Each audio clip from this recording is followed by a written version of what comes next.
Hello and welcome to another First Chapter Fridays. So today we're going to read a little bit of the first chapter of The Dark is Rising by Susan Cooper. This is my personal copy, but we do have a copy in the library. I loved this series of books when I was in like 5th and 6th grade. It's one of my favorites. Part 1, The Finding. Midwinter's Eve. Too many, James shouted and slammed the door behind him. What? Said Will. Too many kids in this family, that's what. Just too many. James stood fuming on the landing like a small, angry locomotive, then stomped across to the window seat and stared out at the garden. Will put aside his book and pulled up his legs to make room. I could hear all the yelling, he said, his chin on his knees. It wasn't anything, James said. Just stupid Barbara again. Bossing. Pick this up. Don't touch that. Mary joining in. Twitter, Twitter, Twitter. You'd think this house was big enough, but there's always people. They both looked out of the window. The snow lay thin and apologetic over the world. That wide gray sweep was the lawn, with straggling trees of the orchard still dark beyond. The white squares of the roofs in the village, the old barn, the rabbit hutches, and the chicken coops. Further back, there was only the flat fields of the Dawson's farm, dimly white striped. All the broad sky was gray, full of more snow that refused to fall. There was no color anywhere. 4 days to Christmas, Will said. I wish it would snow properly. And your birthday's tomorrow. He had been going to say that too, but it would have been too much like a reminder, and the gift he wished for most on his birthday was something nobody could give him. It was snow. Beautiful, deep, blanketing snow, and it never came. At least this year there was the gray sprinkle. Better than nothing. He said, remembering a duty, I haven't fed the rabbits yet. Want to come? Booted and muffled, they clumped out through the sprawling kitchen. A full symphony orchestra was swelling out of the radio. Their older sister, Gwen, was slicing onions and singing, and their mother was bent, broad-beamed, and red-faced over the oven. Rabbits, she shouted when she caught sight of them, and some more hay from the farm. We're going, Will shouted back. The radio let out a sudden hideous crackle of static as he passed the table. He jumped. Mrs. Stanton shrieked, Turn that thing down! Outdoors, it was suddenly very quiet. Will dipped out a pail of pellets from the bin in the farm-smelling barn, which was not really a barn at all, but a long, low building with a tiled roof that was once a stable. They trampled through the snow in a row of heavy wooden hutches, leaving dark footmarks on the hard, frozen ground. Opening the doors to the feed boxes, Will paused, frowning. Normally, the rabbits would be huddled sleepily in corners, only the greedy ones coming twitch-nose forward to eat. Today, they seemed restless and uneasy, rustling to and fro, banging against their wooden walls. One or two even leapt back in alarm when he opened their doors.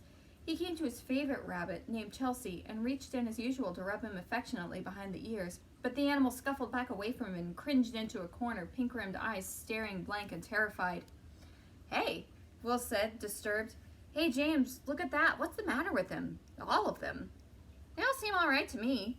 Well, they don't to me. They're all jumpy, even Chelsea. Hey, come on, boy, he said, but it was no good. Funny, James said with mild interest, watching. I dare say your hands smell wrong. You must have touched something that they don't like, same as dogs and aniseed, but the other way around. I haven't touched anything. Matter of fact, I just washed my hands when I saw you. Well, there you are then, James said promptly. That's the trouble. They've never smelled you clean before. They'll probably all die of shock. Ha, very ha. Will attacked him, and they scuffled together, grinning, while the empty pail toppled and rattled on the hard ground. But when he glanced back as they left, the animals were still moving distractedly, not eating yet, staring after him with those strange, frightened, wide eyes. There might be a fox about again, I suppose, James said. Remind me to tell Mom. No fox could get at the rabbits in their sturdy row, but the chickens were more vulnerable. A family of foxes had broken into one of the hen houses the previous winter and carried off 6 nicely fattened birds just before market time. Mrs. Stanton, who relied on the chicken money each year to help pay for 11 Christmas presents, had been so furious that she kept watch afterwards on the cold barn 2 nights running, but the villains had not come back. Will thought that if he were a fox, he would have just kept clear too. His mother might be married to a jeweler, but with generations of Buckinghamshire farmers behind her, she was no joke when the old instincts were roused. Tugging the handcart, a homemade contraption with a bar joining its shafts, he and James made their way down the curve of the overgrown driveway out along the road to Dawson's farm. Quickly past the churchyard, its great round yew trees leaning out over the crumbling wall, more slowly by the Rookswood and the corner of Church Lane. The tall, spinny house spinney of horse chestnut trees, raucous in the calling of rooks and rubbish-roofed with the clutter of their sprawling nests, was one of the more familiar places. Hark at the rooks! Something's disturbed them. The harsh, irregular chorus was deafening, and when Will stood up the treetops, he saw the sky dark with wheeling birds. They flapped and drifted to and fro. There were no flurries of sudden movement, only this clamorous interweaving of throng of rooks. An owl? They're not chasing anything. Come on, Will, it'll be getting dark soon. That's why it's so odd for the rooks to be flying in a fuss. They ought to be roosting by now. Will turned his head reluctantly down again, but then jumped and cleared his brother's arm, his eye caught by the movement in the darkening lane that led away from the road where they stood. Church Lane. It led between Rook's Wood and the churchyard in the tiny local church, and then on to the River Thames. Hey, what's up?